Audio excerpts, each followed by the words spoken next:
आप देखेंगे हमारा अगला टॉपिक कौन सा रॉलेट एक्ट जो बुक में दिया गया है। रॉलेट एक्ट स्टार्ट क्यों होता था पहले ये देखेंगे। आखिर रॉलेट एक्ट है था क्या। तो होता क्या है, जब हमारा वर्ल्ड वार चल रहा था 1914 से लेकर 1980 तक, क्या चल रहा था, वर्ल्ड वार चल रहा था। जब वर्ल्ड वार खत्म हो जाता है तो अंग्रेजों ने कुछ प्रॉमिस भी किए थे। एक इंसिडेंट ये भी था कि हम आपको कुछ फ्रीडम भी देंगे। दूसरा क्या था, जब वर्ल्ड वार खत्म होने के साथ ही तो अंग्रेज क्या करते हैं, एक रिफॉर्म लेकर के आते हैं, यानी कि गवर्नमेंट इंडिया एक्ट लेकर के आते हैं। और उस गवर्नमेंट इंडिया एक्ट में बहुत सारी चीज़ें रख दी थी अंग्रेजों ने। और लॉर्ड माउंटेगू चेम्सफोर्ड रिफॉर्म के नाम से भी जाना जाता है। इसके थ्रू क्या किया गया था, जो सिख हैं, जो कह सकते हैं जो अदर कम्युनिटी थी भारत में, उनको क्या कर दिया गया था, सेपरेट इलेक्टेड दिया गया था, सेपरेट इलेक्टेड करके दे दिया गया था। जिससे क्या हो सकता था, अगर किसी भी इलाके में सिख हैं तो Sikh only can be vote only Sikh, यानी हिंदू अगर खड़ा हुआ तो हिंदू को वोट नहीं करेंगे, वो किसको वोट करेंगे, सिर्फ सिख को वोट करेंगे। तो इस तरह के रिफॉर्म लेकर के आए गए थे, जिसको माउंटेगू चेम्सफोर्ड रिफॉर्म के नाम से भी जाना जाता है। 1919 के एक्ट के थ्रू जाना जाता है इसको। तो इसमें हुआ क्या था, जो बता दिया गया था, इसमें सेपरेट इलेक्टेड दिया गया था कुछ कम्युनिटी को, जिसकी वजह से क्या हो रहा था, पूरे भारत में प्रोटेस्ट हो रहे थे। और महात्मा गांधी को जब पता चला था कि ऐसा कोई एक्ट पास किया गया है, तो महात्मा गांधी भी सत्याग्रह स्टार्ट करने की बात करते हैं। और उस यानी कि जो महात्मा गांधी अपना पहला सत्याग्रह स्टार्ट कह सकते हैं, सत्याग्रह स्टार्ट करते हैं इसमें 6 अप्रैल 1919 को ही स्टार्ट कर देते हैं। और किस लिए स्टार्ट किया गया था, इसलिए स्टार्ट किया गया था, जो ये रिफॉर्म लेकर के आए गए थे इस तरह के, कि जो सेपरेट इलेक्टेड दिया जा रहा था। तो जगह जगह पर क्या हो रहा था, इसके खिलाफ में दंगे फसाद हो रहे थे। तो महात्मा गांधी ने अपना सत्याग्रह भी स्टार्ट कर दिया था। सत्याग्रह स्टार्ट कर देना मतलब क्या था, वो उसमें भी लोग आ गए थे, भीड़ भाड़ हो रही थी यहाँ पर। तो इसी के लिए क्या लगाया गया था, इन सब चीज़ों पर बैन लगाने के लिए जो जनरल, तो गवर्नमेंट ने एक एक्ट पास कर दिया, जिसको नाम क्या दे दिया गया था, रॉलेट एक्ट। और रॉलेट एक्ट के थ्रू क्या था, इसमें ना कोई बाहर निकल सकता था, ना कोई रैली कर सकता था, ना कोई मीटिंग कर सकता था। ये रॉलेट एक्ट को बनाया गया था। इसको क्या कहा जाता है, ब्लैक लॉ के नाम से भी जाना जाता है। क्यों, अगर इसके थ्रू अगर कोई व्यक्ति अरेस्ट कर लिया जाता है तो इसको क्या होगा, 2 साल के लिए विदाउट ट्रायल इम्प्रिजनमेंट रहना पड़ेगा, यानी कि 2 साल तक कोई सुनवाई ही नहीं हो सकती। आपको जो भी कहना हो आप 2 साल के बाद ही कह सकते हैं। इसी को ब्लैक लॉ के नाम से जाना जाता है। और इसको कहा जाता है नो अपील, नो दलील, नो वकील। इसी एक्ट को बोला जाता है। क्योंकि आप ना कोई वकील कर सकते थे, ना कोई अपनी दलील दे सकते थे। आपको 2 साल जेल में रहना ही रहना पड़ेगा इस एक्ट के तहत, अगर आप इसके थ्रू अरेस्ट होते हैं तो। तो इसी में क्या हुआ था, हमारे 2 मेंबर कह सकते हैं, इसी जो सत्याग्रह चल रहा था इसमें सत्यपाल एंड सैफुद्दीन किचलू को क्या किया गया था, अरेस्ट कर लिया गया था। और पता ही नहीं था कि इनको किस जेल में रखा गया है। तो इनको आज़ाद कराने के लिए एक मीटिंग होती है, जिसको जलियांवाला बाग मास्कर के नाम से जान देखेंगे अगले उस पे। लेकिन अभी देखते हैं रॉलेट एक्ट क्या था। तो रॉलेट एक्ट क्या था, during the first world war, देखिए इसमें पूरा नोट्स भी है।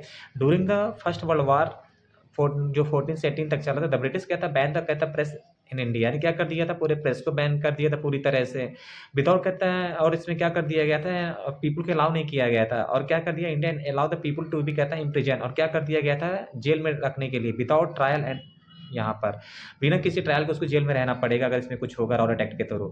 After end of the world war committee was कहता है फॉर्म अंडर द कहता है sir Sydney Rowlatt and this committee also recommended the convention of इस कहता है एग्रीमेंट। और क्या कर देती है, सर सिडनी कमेटी फॉर्म की जाती है और इसके थ्रू क्या किया जाता है, इस एक्ट को इम्प्लीमेंट किया कराया जाता है। इन दिस वे कहता है Rowlatt act was pass by the British government. और करती क्या है, ब्रिटिश गवर्नमेंट रॉलेट एक्ट पास कर देती है कि इस तरह कोई भी प्रोटेस्ट इंडिया में नहीं होना चाहिए। फिर क्या होता है, अकॉर्डिंग टू कहते हैं दिस एक्ट ओनली कहता है रेबल कुड भी कहता है imprison without any kinds of the investigation and trial. ना कोई इन्वेस्टिगेशन किया जाएगा, ना कुछ किया जाएगा।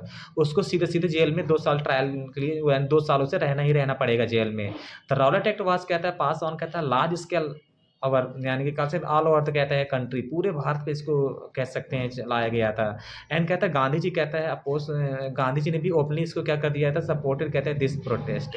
और महात्मा गांधी ने भी इसको क्या कर दिया, सपोर्ट किया था, जो प्रोटेस्ट चल रही थी महात्मा गांधी ने सत्याग्रह को स्टार्ट भी किया था। बंदवास कहता है इम्प्लीमेंटेड कहता है होल कंट्री, ये बंद को ऐलान किया पूरे देश में, यानी कि बंद कर दिया गया था। ऑल शॉप्स एंड मार्केट कहता है स्कूल सब कुछ बंद कर दिए गए थे। क्लोज एंड कहता है देयर वाज कहता है स्ट्राइक, और सब क्या था, पूरा साइलेंस था, हर जगह पूरे देश में साइलेंस था। तो कहता है रॉलेट एक्ट वास के मोमेंट के जो रॉलेट एक्ट चलाया गया था टू अपोज, यानी अपोज का नहीं, पंजाबी का पीपल कहता है डिडंट कहता है पार्टिसिपेट। और जो रॉलेट एक्ट था कि लोग क्या करते हैं कि इसमें पहले जो पहले ही बताया था, जो रॉलेट एक्ट को चलाया गया था, रॉलेट एक्ट लेकर के आया गया था कि लोग क्या कर सके, किसी भी तरह के मूवमेंट में पार्टिसिपेट ना कर सके, उनको दूर रखने के लिए किया गया था कि कंट्री में किसी भी तरह का हलचल ना मचे, किसी भी तरह का वायलेंस ना हो। अंग्रेज इससे डरे हुए थे पूरी तरह, इसलिए वो रॉलेट एक्ट को लेकर के आए थे।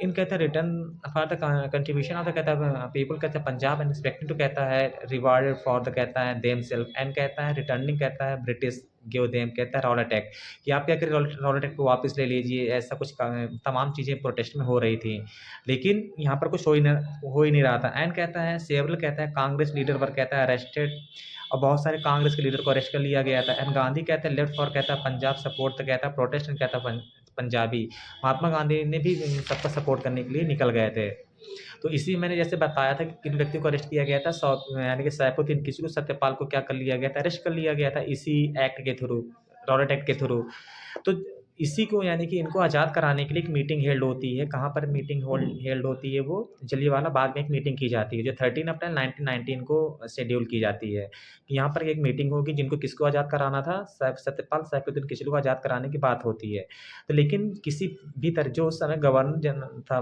पंजाब का वो क्या कर देता है उसको कोई इन्फॉर्म कर देता है कि यानी कि जलियांवाला बाग में मीटिंग हो रही है क्यों किसके लिए इन्हीं के लिए तो जनरल डायर क्या करता है जाता अपने सोल्जर्स को लेकर के और वहाँ पर क्या करता है जलियांवाला बाग में जो सबसे ड्रॉप पॉइंट था वहाँ पर सिर्फ एक ही एंट्री और एग्जिट गेट था सबसे बड़ा जो ड्रॉबैक था इनका सबसे ये देखने को मिलता है तो जनरल डायर क्या करता है जाता अपने सोल्जर्स को लेकर के और उसी गेट पर खड़ा हो जाता है और अंधाधुंध गोलियां चलाने का क्या करता है आदेश देता है अंधाधुंध गोलियां चलाने का गोलियां तब तक चलती रहती हैं जब तक कि पूरी तरह से सफाया नहीं हो जाता सारे लोग मर नहीं जाते इतना क्रूर मास्टर था एक जनरल डायर का इन कहता है अप्रैल 1919 इन कहता है जलियांवाला बाग कहता है अमृतसर मैनी पीपल कहता है गैदर्ड इन कहता है प्रोटेस्ट अगेंस्ट से कहता है रॉलेट के थ्रू यानी प्रोटेस्ट करने के लिए गैदर हुए थे सिंह कहता है इंक्रीजिंग कहता है पोजीशन ऑफ दिस कहता है पीपल द इंग्लिश कहता है ब्रिगेडियर कहता है जनरल डायर का ऑर्डर टू कहता है शूट एट द कहता है दिस पीपल उन सबको शूट करने का आदेश से देता है मोर देन कहता है 400 पीपल पर कहता है किल्ड इन कहता था फायरिंग एंड कहता है जलियांवाला बाग मास्कर ओपनली कहता है क्रिटिसाइज और इसको क्या करता किया जाता है पूरे देश में क्रिटिसाइज किया जाता है पूरे वर्ल्ड में भी क्रिटिसाइज होता है इसके लिए लेकिन इसमें कुछ नहीं होता होता क्या है जो जनरल डायर था उसको क्लीन चिट दे दी जाती है क्या होता है उसको क्लीन चिट दे दी जाती है और ऐसा कहा जाता है कि ऐसा कुछ नहीं हुआ वो फ्री हो जाता है फिर महात्मा गांधी के अब अगला मोमेंट देखें नॉन कोऑपरेशन मोमेंट देखेंगे तो नॉन कोऑपरेशन मूवमेंट और खिलाफत मूवमेंट जो खिलाफत मूवमेंट था ये क्या था तो जैसा कि हम सबको पता है कि वर्ल्ड में क्या दो वर्ल्ड वार हुए हैं जो वर्ल्ड वार फर्स्ट हुआ था हमारा कब से कब तक चला था 14 से लेकर 18 तक चला था ये बहुत ही जरूरी रहता है जानना world war first world war second को तो हमारा क्या चल रहा था वर्ल्ड वार फर्स्ट चल रहा था जब वर्ल्ड वार फर्स्ट जो लड़ा गया था किन देशों किन के बीच लड़ा गया था एक एलाइड पावर थे और दूसरा हमारा एक्सिस पावर था कौन था एक्सिस पावर था एलाइड पावर और एक्सिस पावर के बीच में क्या हुआ था वर्ल्ड वार लड़ा जा रहा था जो वर्ल्ड तो एक्सिस पावर के जर्मनी वगैरह थे और इनके साइड से ब्रिटेन हो गया अमेरिका हो गया ये सब एक साइड से लड़ रहे थे और जीत किसकी होती है एलाइड पावर की जीत हो जाती है और जो टर्की नाम का भी एक देश था वो किसकी ओर से लड़ रहा था कह सकते हैं तो वो लड़ रहा था एलाइड एक्सिस पावर की ओर से जब एक्सिस पावर की ओर से लड़ रहा था वो तो हार किसकी हो गई एक्सिस की हार हो गई तो मीन्स टर्की की भी हार हो गई और टर्की में खलीफा रहता था जो मुस्लिमों का लीडर था उस समय जो इसको कहते स्पिरिचुअल लीडर था वो कौन था खलीफा को मानते थे और खलीफा की अंग्रेज़ों ने क्या कर दी बहुत ही इंसल्ट कर दी क्योंकि हारा टर्की भी था तो टर्की की इंसल्ट तो होनी ही होनी थी अंग्रेज़ क्या करते हैं खलीफा की इनकी इंसल्ट कर देते हैं जिसकी वजह से एक्शन टर्की में किया जाता है और उसका रिएक्शन पूरे वर्ल्ड में होता है अब पूरे जहाँ जहाँ अंग्रेज़ों का शासन था तो उसी में से भारत में भी एक्शन का रिएक्शन होता है तो अंग्रेज़ जो भारतीय मुस्लिम थे वो भी क्या हो उनके सेंटिमेंट भी क्या हो जाते हैं हर्ट हो जाते हैं अंग्रेज़ों के इस एक्टिविटी से तो वो एक मोमेंट स्टार्ट करते हैं उस मोमेंट का नाम क्या रखते हैं वो खिलाफत मोमेंट रखते हैं क्या रखते हैं खिलाफत मोमेंट रखते हैं उनका ये रहता है और खिलाफत मोमेंट कब स्टार्ट किया गया था 1919 में खिलाफत मोमेंट चलाया जाता है और किसके द्वारा स्टार्ट किया गया था अली ब्रदर्स के द्वारा स्टार्ट किया गया किसके द्वारा स्टार्ट किया गया अली ब्रदर्स के द्वारा स्टार्ट किया गया था मोहम्मद अली एंड शौकत अली इन दो भाइयों ने क्या किया था इस प्रोटेस्ट को स्टार्ट किया था खिलाफत मूवमेंट को कहता है खिलाफत मूवमेंट वाज कहता है स्टार्ट इन 1919 ना तो इंडियन मुस्लिम लीडर कहता है मोहम्मद अली एंड शौकत अली इसलिए इसको स्टार्ट किया गया था 1919 में हमने देखा कि एक मूवमेंट स्टार्ट हो गया उसका नाम क्या रखा गया था खिलाफत मूवमेंट रखा गया अब महात्मा गांधी क्योंकि अभी तक हिंदू और मुस्लिम आपस में एक साथ नहीं रह पा रहे थे तो यानी कि उनकी आपस में बनती भी नहीं थी क्योंकि मुस्लिम लीग ने अलग से अपना एक बना लिया था जिस तरह कांग्रेस 1885 में इंडियन नेशनल कांग्रेस बना ली गई थी उसी तरह मुस्लिम लीग का फॉर्मेशन भी 1906 में कर दिया गया था अंग्रेज़ों के द्वारा। तो इस तरह दोनों कम्युनिटी अलग-अलग थी उस समय भारत में। एक नहीं हो पा रहे थे किसी भी अपने मैटर के लिए। तो ये अच्छा मौका मिलता है इंडियंस को। महात्मा गांधी को लगता है कि ये भी अच्छा मौका रहता है कि हम क्या करें, हिंदू मुस्लिम एक साथ मूवमेंट को लीड करें। तो इसी के लिए क्या स्टार्ट किया जाता है, एक मूवमेंट स्टार्ट करते हैं महात्मा गांधी, उसका नाम क्या रहता रखते हैं वो नॉन कोऑपरेशन मूवमेंट रखते हैं। और कब स्टार्ट होता है नॉन कोऑपरेशन, 1920 में स्टार्ट होता है, याद रखना। जो इसको पहले जो 19 इसको स्टार्ट करने के लिए 2 सेशन होते हैं, 2 सेशन कांग्रेस के हर साल सेशन हुआ करते थे। तो 1920 में 2 सेशन होते हैं, जो एक होता है कोलकाता में, दूसरा होता है नागपुर में। नागपुर यानी कि महाराष्ट्र में कह सकते हैं। तो पहला जो कोलकाता में होता है सितंबर में होता है, तो इसमें क्या किया जाता है, प्रपोज़ल रखते हैं महात्मा गांधी मूवमेंट के लिए। और 1920 यानी दिसंबर 1920 में क्या हो जाता है, मूवमेंट को स्क्रैप कर लिया जाता है। मतलब 1920 में हमारा एक मूवमेंट स्टार्ट हो गया महात्मा गांधी के द्वारा जो स्टार्ट किया गया, उसका नाम क्या रखा गया था, नॉन कोऑपरेशन मूवमेंट रखा गया। इस तरह एक मूवमेंट क्या हो गया, स्टार्ट हो गया। नॉन कोऑपरेशन भी स्टार्ट हो गया। अब ये मूवमेंट क्या स्टार्ट हो गया, वहाँ पर क्या 1919 में खिलाफत मूवमेंट स्टार्ट है। और 1920 में कौन सा मूवमेंट स्टार्ट हो गया, हमारा नॉन कोऑपरेशन मूवमेंट स्टार्ट हो गया। 1919 में खिलाफत मूवमेंट, 1920 में नॉन कोऑपरेशन मूवमेंट। अब दोनों का टारगेट क्या है, अपोज करना। किसको अपोज करना था, ब्रिटिश का, उनका बहिष्कार करना था। तो इसी मूवमेंट के थ्रू यानी कि नॉन कोऑपरेशन मूवमेंट के थ्रू क्या टारगेट रखा था महात्मा गांधी ने, कि हमको एक साल के अंदर अंदर क्या करना है, स्वराज को गेट कर लेना है। क्या करना है, स्वराज को गेट करना। इनका टारगेट क्या था, एक साल के अंदर हमें क्या करना है, स्वराज को प्राप्ति करनी है। एक साल के अंदर, याद रखना ये मेन पॉइंट होगा महात्मा गांधी का। महात्मा गांधी ने कहा था हम एक साल के अंदर स्वराज को प्राप्त कर लेंगे। तो मूवमेंट स्टार्ट कर दिया जाता है। अब ये मूवमेंट क्या हो गया, 1920 में स्टार्ट हुआ, 1921 हो गया, 1922 आ गए। अभी मूवमेंट चल रहा है, लेकिन टारगेट क्या था, एक साल का था। तो 19 काफ़ी टाइम निकला जा रहा था, महात्मा गांधी का टारगेट फुलफिल नहीं हो पा रहा था। तो ये 1919 में एक मूवमेंट स्टार्ट हुआ था, खिलाफत मूवमेंट। 1920 में नॉन कोऑपरेशन मूवमेंट। तो 1921 में महात्मा गांधी और जो ये मुस्लिम लीग के द्वारा जो मूवमेंट स्टार्ट किया गया था, खिलाफत मूवमेंट था, इसको क्या किया गया, एक कर लिया जाता है कि दोनों मूवमेंट क्या हो जाते हैं, 1921 में मर्ज हो जाते हैं।